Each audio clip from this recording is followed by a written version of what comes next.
So in the last video, we discussed multivibrators, and in that video, we mentioned a particular type of multivibrator referred to as an astable multivibrator, also known as an oscillator. Now, the reason why we call an astable multivibrator an oscillator is because, as the name would suggest, astable means it has no stable state, so it is going to try and get out of its stable state, or its unstable state, I should say. So because both states are unstable, if it's in the low state, it's going to try and get out, move to the high state. Since the high state is also unstable, it's going to try and get out, move to the low state. And the result is the multivibrator just oscillates back and forth between high and low constantly, hence why we call it an oscillator. So in this video, I want to kind of go over the idea of an oscillator circuit. We're not going to go too in depth into this because, believe me, there is a lot that we can get into when it comes to oscillator circuits, but we're just going to cover the basics, and then I also want to try and go over some of the cases of where an oscillator is used, and as well as some more of the nuanced details like frequency, time duration, and duty cycle. So how exactly does one create an oscillator circuit? Well, there's quite a large amount of science behind oscillators. Oddly a surprising amount, actually. And we can go into the details of phase alignment and resonance and all that stuff. But suffice it to say, you really only need two circuits, or two elements to the circuit. All you need is an inverter, like that, and some kind of a delay circuit, creating a feedback loop like this. And so to understand why you need these two components, let's take away the delay circuit and just look at the inverter by itself here. So let me just clear some of this out. So we'll start with an inverter. We all know how an inverter works. It takes the input and inverts it. So if the input is a 0, the output is a 1, and vice versa. If we create a feedback loop with this inverter, what's going to happen is the input is now dependent on the output. So if the input is 0, the output is going to be a 1. In fact, I'll even draw this out here. We'll make a timing diagram. So if the input starts off as a low, as a 0, the output is going to be a 1. But since the output is the input, that's going to change the input to a 1. And it's going to stay that way until the inverter registers the 1, inverts it, and turns it into a 0. And it's going to go back down. So it's going to oscillate like this. Now, how fast this circuit oscillates back and forth is entirely dependent on the delay of the inverter, because while we like to think practically that inverters are instant, in reality there is always going to be some kind of a delay in an inverter. Usually it's pretty small though, but that delay is going to determine the max frequency of this oscillator circuit. And I suppose now is probably a good time to go over the subject of frequency and time duration, because these are terms that are used quite often to describe the characteristics of an oscillator. So frequency is basically just how quickly an oscillator oscillates in a second. So that's typically measured in hertz. That's spelled H-E-R-T-Z, like the car rental company. And it's usually abbreviated Hz. So anytime you see Hz, that just means hertz. You might also see an M in front of it for megahertz, or even a G for gigahertz. And that just means that it oscillates, I think giga is like a billion, so a billion times every second. So 1 hertz is 1 oscillation a second. And that means that the oscillator will go from high to low, and then back to high in 1 second. We'll just, good enough. So that is 1 hertz. Any higher frequency basically means that it's going to go, and I'll change colors for this. Any higher frequency basically means you're going to get more oscillations per second. So in this case, we've actually got 1, 2, 3, 4 oscillations per second. So this would actually be a frequency of 4 hertz. Now, how exactly did I determine an oscillation? Well, again, the oscillation is the amount of time that it takes to do a full cycle. So a full cycle is not just going high and then coming back down. It's also that period of time between staying down and the next cycle of going back up. So in this drawing, we've determined that there are 3 cycles per second. This is an oscillation of 3 hertz. And each cycle, you can see I've drawn it in a different color, is basically the full cycle of the oscillator turning on, turning off, and staying off. Again, with the second cycle, turning on, staying off, staying off. And likewise with the third. So that is what constitutes as a full cycle. Now, what's interesting is if you count the number of cycles that you count in a second, that is its frequency in hertz. But the duration of a single cycle is basically the wave's duration, or also known as the period, or duration. I'll spell that out too. Very sloppily, so nobody can actually read it. But a single cycle has a property referred to as the duration. That's basically just the length of the cycle. Now, the relationship between the cycle of the wave and the number of waves in a second is actually an inverse relationship. So the duration, or period, t, is going to be equal to 1 over the frequency. And of course, I'm using F to denote frequency in hertz, of course. So if we have 3 cycles in a second, the duration of a single period is going to be the inverse of that. So that's going to be 1 over 3. The duration of a single cycle is going to be 1/3 of a second, as we can see here. And of course, the same is true if we were to go the other way. The frequency is going to be equal to the inverse of the period, or the duration, if you will. So those are interchangeable. You can, if you know one, you can get the other just by getting the inverse. For example, if I have a wave with a frequency of 10 hertz, the duration of a single cycle is going to be equal to 1/10 of that, or 1/10 of a second.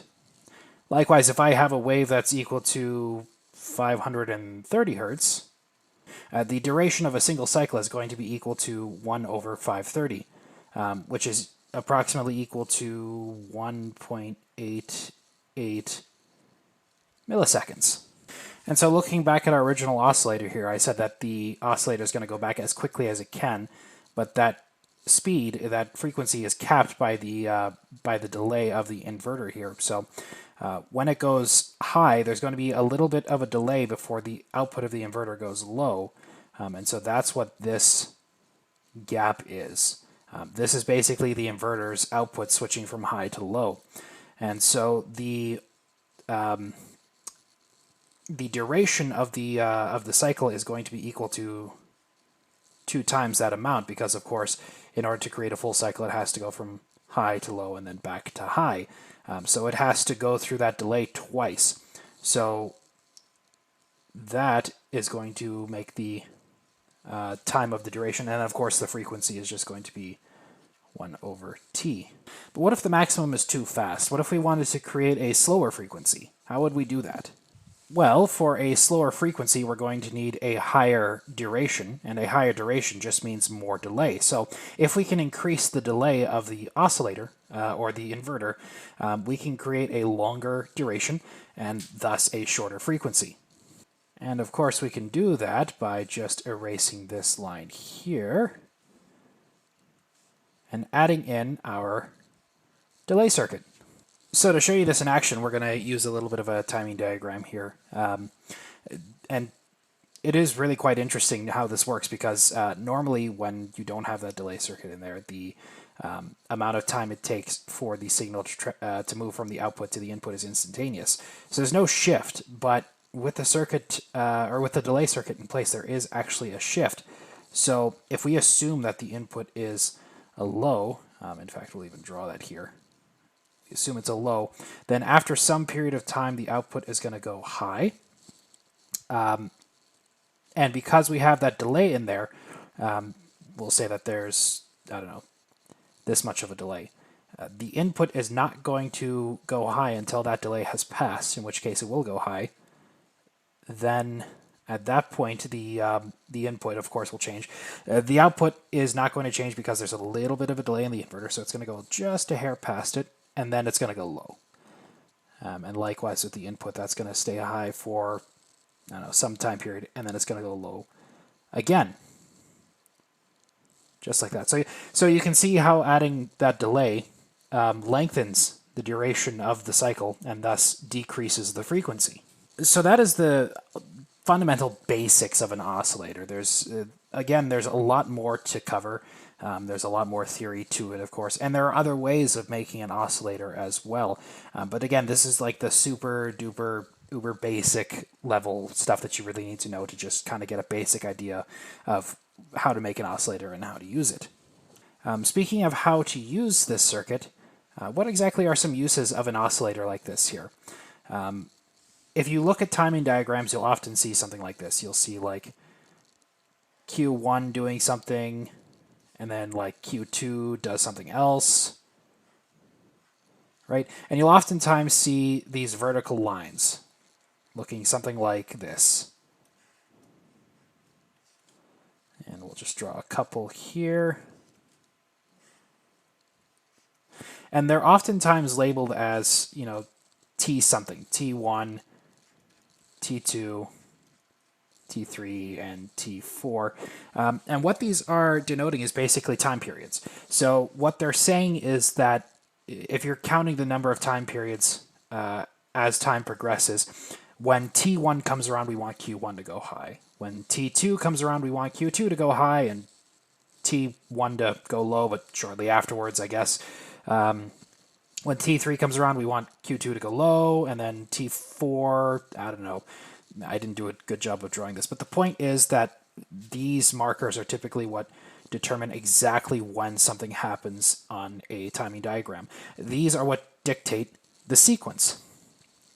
And so it would be nice if we could just have a circuit that just kind of automatically did this, where we could just kind of set and forget and know that after a certain amount of time, Q1 is going to do its thing, and after another set amount of time, Q2 is going to do its thing. But the truth is that that's not how sequential logic works. There needs to be something to initiate these events. These aren't events that just happen on their own. And so what circuit designers will oftentimes do is they'll oftentimes put an oscillator in there to denote when these time events or these time cycles happen. And usually they'll use an oscillator. They'll dictate the change in time cycles on the rising edge of the oscillator, usually. But they'll use this to measure the passage of time. So the circuit will usually be set up such that when it receives a signal from the oscillator, that constitutes as T1, and it will do something with Q1. Then when it receives another pulse from the oscillator, that is now counted as T2, and something else will happen. The next pulse is T3, something else will happen, T4, and so on and so forth. This is what sequential logic circuits use to synchronize their timing. And so when you see this sort of circuit, this oscillator in a timing diagram like this, you'll oftentimes see it denote as CLK, which is, of course, shorthand for clock. And that's pretty much what it is. Because the circuit is used to dictate the timing of a circuit, we call it a clock because, well, a clock is used to kind of dictate the timing of our lives. So it's appropriate that it's labeled the same thing. But that's another name for these multivibrators or these oscillators. It's just a clock circuit. And likewise, the pulse that it creates in a circuit is often referred to as the clock signal. Now, how exactly the circuit turns a clock signal into events that create these complex sequences on their outputs is a little bit more complicated and something that's not going to be covered in a single video. We will be covering it. It's just we're going to be covering it in the next couple of videos. But for now, suffice it to say, whenever you see a circuit that does something on a particular at a particular point in time, 9 times out of 10, that point in time is dictated by a clock circuit. Okay, there's one more thing that I want to cover in terms of oscillators or clock circuits here, and that is the idea of duty cycles. So what is a duty cycle? Basically, a duty cycle is a percentage of how much time the wave spends on. So percentage of time on versus the duration of the wave. So what do I mean by this? If I take a square wave like this, let's maybe make that a little bit more uniform because this is kind of critical to get across.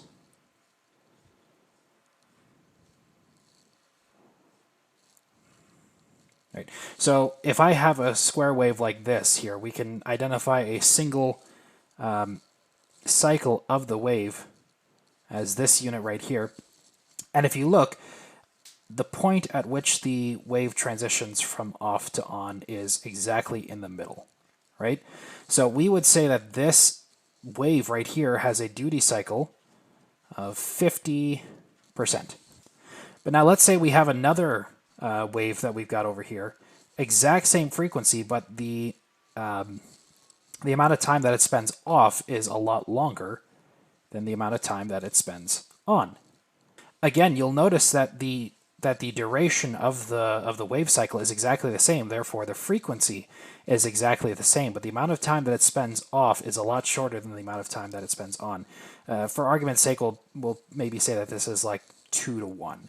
So if that's the case, then this wave right here would have a duty cycle of 33%.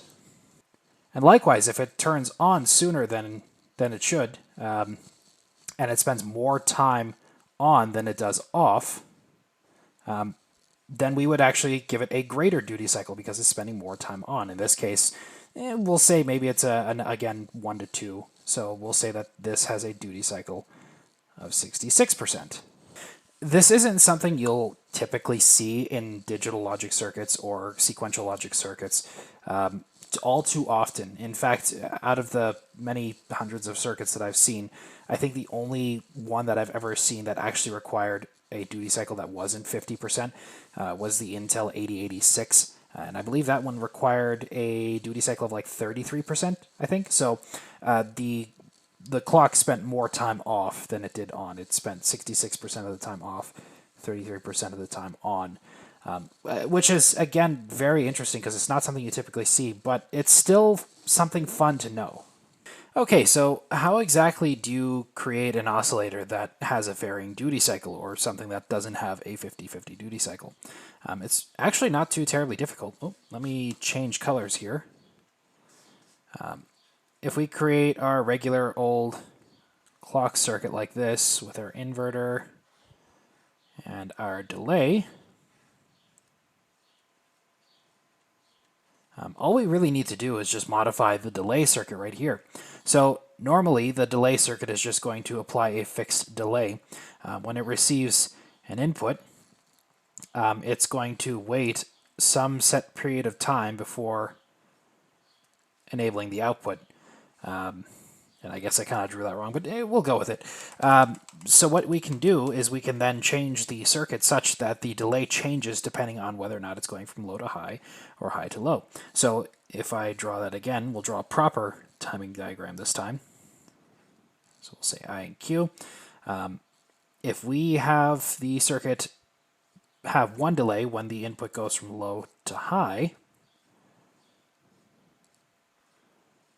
we can then have it have a different delay when it goes from high to low. And you can see that that already produces something of an asymmetric wave cycle. So if we were to draw out the full wavelength here, we'll just say that our delay circuit has two different, I guess, delay values. So going from low to high, we'll delay it by this much. Going from high to low, we'll delay it by this much. And we'll just kind of draw out the timing diagram for this thing. So assuming that we're starting with the inverter set to low, after a particular period of time, the inverter's output is going to go high. And again, that delay is going to be caused by the internal delay of the inverter. And then that, of course, is going to cause the delay circuit to go high. And then it's going to delay its output by this amount. So the input of the inverter is going to be delayed by about that much. Okay, so now the inverter's input has gone high. The output is going to go low. And because we are waiting this amount of time now, we're going to basically just tack that on. And it's going to go back down to low. And we're going to repeat the process again. So now we've gone high. We're going to wait this amount of time, go high. That's going to go low. And we're going to wait just a short period of time before going low. And so by creating a circuit that can change its delay depending on whether or not it's going from high to low or low to high, changes the duty cycle of the wave. Now, I know we haven't really talked about analog circuits or analog comparators or anything like that in this series thus far, but I do want to share this because this is actually kind of cool. There is another way to create a square wave with a varying duty cycle. In fact, this is actually a lot easier to make a variable duty cycle because it really doesn't require changing the circuit much. So if we create an oscillator that instead of creating a square wave creates what is known as a sawtooth wave, and so reading this like we would any normal timing diagram, we can see that there's a gradual buildup to the on level, and then it just drastically drops down to off, and then gradually builds up again, drops off. If we create a sawtooth wave like this, and we take that value and we plug it into a comparator like this, and we set that comparator to some value between 0 and 1, we'll say about there. That basically equates to, let me grab a different color here, that value on the wave. And so what this comparator does is it's going to turn on anytime that wave reaches above the threshold value right here. So if we look at this, it's not going to be on here because it's below, but it is going to turn on here because it's above the threshold. And it's going to turn off here because it falls below. Likewise, here it's going to turn on because it's above the threshold, but then it drops below, so it turns off. And the cycle repeats. So that red wave is the output of the analog comparator there. And as you can see, as the sawtooth wave progresses, once it reaches above the threshold, it turns it on. And then once it falls below, it turns off. It produces the square wave on the output of the comparator. And so if we want to change the duty cycle of the square wave, all we have to do is just change that threshold. So if we change the threshold to, say, something down here, well, now if we look at the output of the comparator here, we can see that the wave is going to be off up until about this point, where it rises above the threshold, and then it turns on. And then it stays on until about here. And likewise, again, here it stays off until about there, turns on, and turns off. And you can see that by lowering the threshold, the sawtooth wave is above the threshold for a longer period of time, and therefore the output of the comparator has a longer duty cycle. This is a more common way of creating these square waves with a varying duty cycle. And the reason why is because it's very, very easy to change the threshold. It doesn't really take any effort to do so, and you can create a new wave with the same frequency but a different duty cycle. And so this circuit is very, very popular for a circuit referred to as a PWM circuit, which stands for pulse width modulation. It's a circuit that modulates the width of a pulse, or a oscillator wave right here. Of course, this isn't entirely relevant to this video, nor is it relevant to the series of videos, so it's not something I'm going to be covering in these videos. I might cover it in the future, but for the time being, this is just a little bit of extra information that you can do some research on if you'd like to.